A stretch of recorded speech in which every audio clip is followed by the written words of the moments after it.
All right, guys. Here we go. Some of the things I've been exploring lately is basically having a localized web template website, a local, as you would say, own your own data type of scenario. So if you can imagine, for example, building something where everybody, whatever is provided by the business or whatever service it is actually self-hosted by the person using it. So imagine, let's say, a social media where it's launched, let's say, from your device and everything is hosted there. And then from there, you can access everybody else's as they are sharing it, but your data never really leaves your personal devices. And I've just been playing around with the idea and, kind of seeing how far I can push this, right? So a basic website, like if you go on YouTube, you'll find basic, how to put basic websites together, let's say JavaScript and stuff like that. So for example, this blackjack game. So this is what it looks like, right? And it basically, it generates the web page right there. Everything is generated right there. Draw, right? New card, right? Boom. You lost this round. New game. All right. So obviously some parts will fail. It's stuff I have to go in and fix. But the idea is there. It's like, okay, it works, right? So, all right. And then let's try the DOM manipulation one here. And basically, I'm just having it access the index.html file, the CSS file, and the JavaScript file, and telling it, hey, go ahead and pull, right? So here we go. And it's just a matter of adjusting this so that obviously the pages are responsive and everything works as intended, right? So it's like, okay, here's the idea. And then I was like, well, let me see how far I can push this. Can I make it do, let's say, games? Can I make it do neural networks, right? So like this self-driving one, this one still doesn't work because the referencing part is just a lot of files, and I have to go into each and every one of these files and basically adjust how I reference them. So for example, the index.html, you copy exactly and put it in, and then you reference the main.js and the style, the CSS. So the CSS, it has a problem reading CSS files, so you have to convert it to the .text and then import it.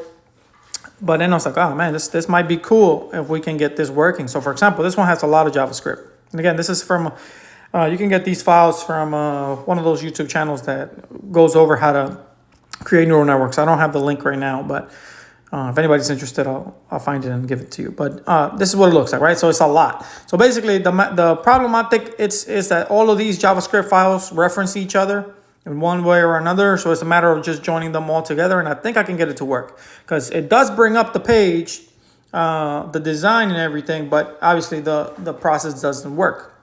So again, the idea would be, so let's say you're using ChatGPT.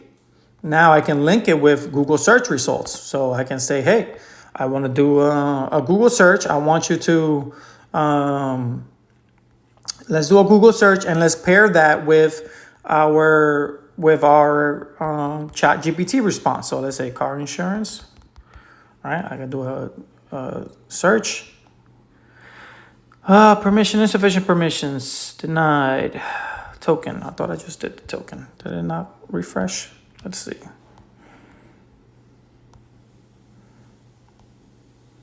Tokens. Yeah, the token is there. All right, well, I don't feel like fixing that right now. Let's see. Let's try again. Let's see if it's test.